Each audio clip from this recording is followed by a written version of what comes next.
discharge all of the duties of the office of Supervisor in Linn County of the office of Supervisor in Linn County as now or hereafter required by law. as now or hereafter required by law. Congratulations.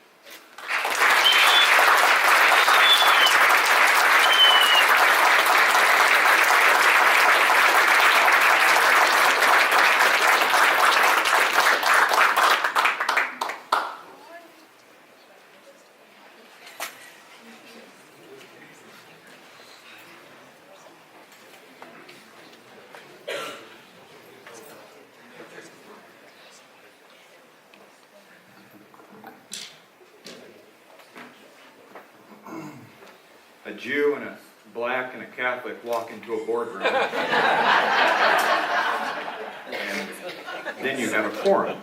That was Ben Rogers' joke. He did. So many people don't know this, but after the death of my mother, a young attorney by the name of Mark Roberts helped my grandmother, Shirley Martin, secure guardianship rights for me and my sister.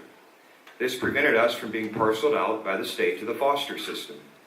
He helped us out year after year for my entire childhood, never once raising the question about a fee for his services.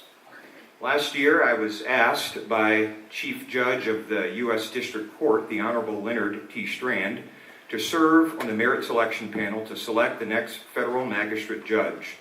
Among many of the qualified applicants was a now older and wiser Mark Roberts. And of course, now, draped in a black robe, a garb that many lawyers set out to earn, I had the privilege to be sworn in by a man who has most certainly lived up to his formal title, the Honorable Mark Roberts. He presented to me the oath of office on my grandmother's Bible. She was born at a time when she couldn't have even used the same drinking fountain as Judge Roberts. But today, her grandson took office and her lawyer made it official.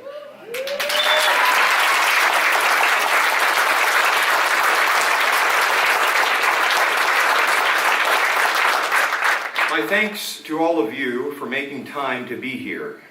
It warms my heart to see our community so interested and engaged in local politics, which I believe is ground zero for progressive change.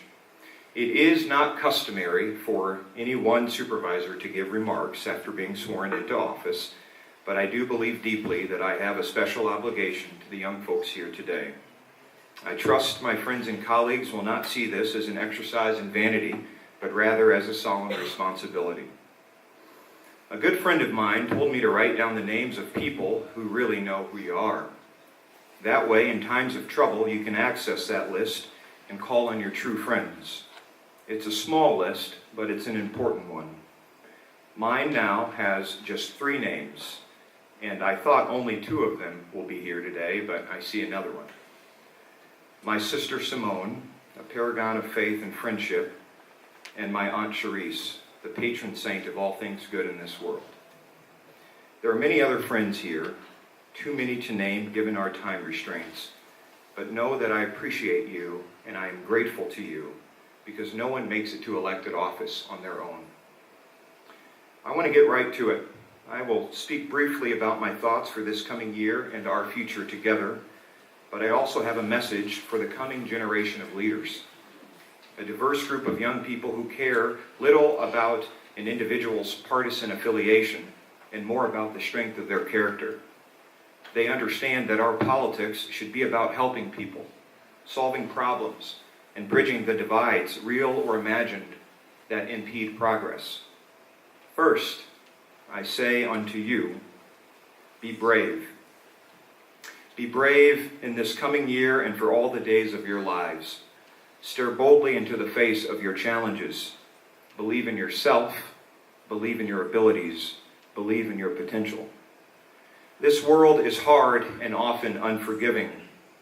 Many of you here today have begun life with the deck already stacked against you. Like me, you may grow up on the brink of poverty. Maybe some of you will grow up without parents in the home.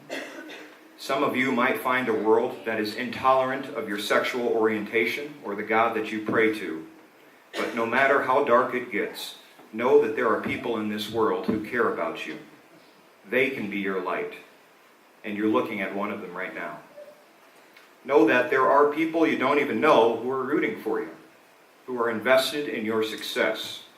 There are younger generations who are counting on you to make it. They are hungry for inspiration. And I'm counting on you. I'm counting on you to be good citizens, to fully immerse yourselves in the politics of our time, to demand more from our elected leaders. And when they cannot or will not deliver on policies that make for a better society, then you must pick up that clipboard, grab some signatures, and ready yourselves to run for office to take them on. I'm counting on you to be an example for adults.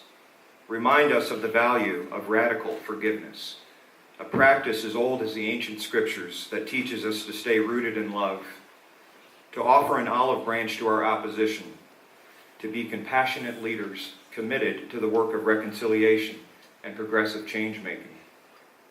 Remind us to think about our diversity as a blessing. It makes us more interesting and provides vibrant color to our perspectives.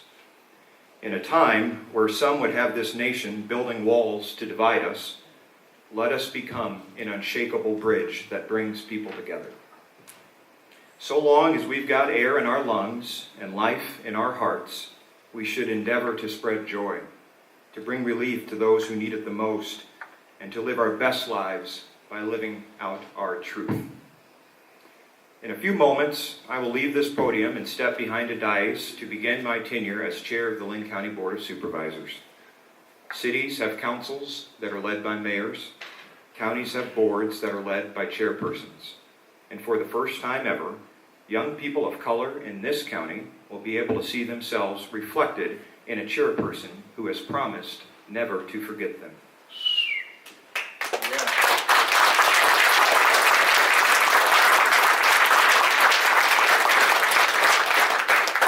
Now I know how this will sound to some.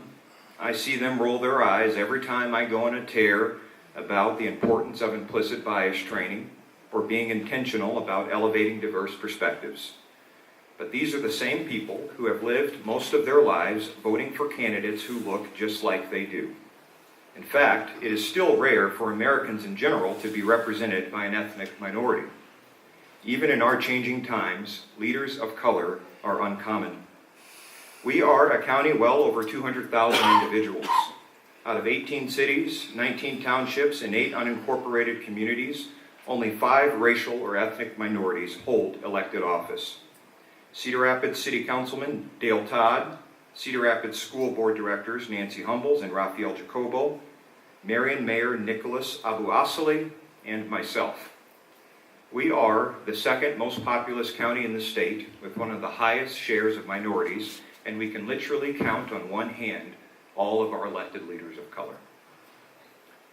There will be some who still refuse to understand why this lack of representation is a pressing issue. They will claim that race should not matter when it comes to making policy decisions. They will try their best to make clear-headed arguments about the futility of this debate. But we know better. Laws and ordinances are passed by majority rule, but another bedrock principle of our democracy is minority protection. We know that we make better decisions when we have more voices at the table. We become better as a people when we open ourselves unto others. In 2016, when I first made my intentions known that I was going to seek the vacated seat on this board, it was soon announced that there would be no special election. Instead, a special committee would appoint the next member. When I declared my intent to apply for that position, I was met with public protest. Critics argued that my appointment to the board would give me an unfair advantage over unnamed others who might want to run for this seat in the future. So I opted out of that process. But I didn't give up. We organized a grassroots campaign and spread our message of hope and new opportunity for the socially vulnerable. We talked about responsible community development. We talked about ways we could meaningfully address poverty and youth gun violence. We talked about a new promise of politics where women and men of good intentions could discuss the hard issues, exercising more fidelity to good outcomes than to party. We worked hard, we believed in one another, and we made history. Seeing someone who looks like you achieve is important, especially in a world that has seen a blazing resurgence of hatred and bigotry. These examples help young people realize what is possible. They are a salve for a psyche under a daily barrage of microaggressions and subtle, and some not so subtle exchanges that would still suggest inferiority. And by God, are we desperate for inspiration. We are starved of good leadership, but it is on the horizon. Of all the mess of 2018, we should be encouraged by the groundswell of capable leaders who emerged, who will help lead us out of the wilderness. We here in Linn County will continue to do the hard things and have the tough conversations. Ben Rogers will see to it that we have an access center in our county to divert individuals in need of mental health, assistance, or substance abuse services to a facility where they can receive the proper treatment and rehabilitation instead of jail sentences.